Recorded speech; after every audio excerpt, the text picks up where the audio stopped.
ప్రభు రక్షకుడైన యేసుక్రీస్తు పేరిట మీ అందరికీ నా వందనాలు చెల్లిస్తున్నాను. మీరందరూ బాగున్నారని మేము ప్రార్థన చేస్తున్నాం. మీ అందరి కొరకు దేవుణ్ణి అడుగుచున్నాం.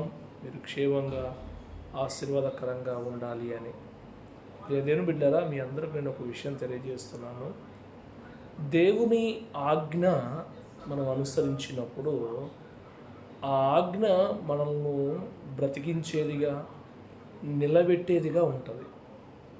కనుక దేవుని ఆజ్ఞను మనం అనుసరించి ముందుకు నడిచిన దినము మనము సంతోషించే వారంగా ఉంటాం. బైబిల్లో దేవుని ఆజ్ఞను అనుసరించినప్పుడు ఎన్నో గొప్ప కార్యాలు దేవుడు జరిగించాడు. నీ జీవితంలో దేవుని గొప్ప కార్యములు జరగాలని నువ్వు ఆశిస్తే దేవుని ఆజ్ఞను నువ్వు అనుసరించు. అలా అనుసరించిన నాడు దేవుని గొప్ప కార్యము నీ జీవితంలో జరుగుతుంది. కనుక దైవ సేవకుడిగా నేను ఆశిస్తున్నాను మీ అందరి జీవితంలో గొప్ప కార్యములు జరగాలి అని.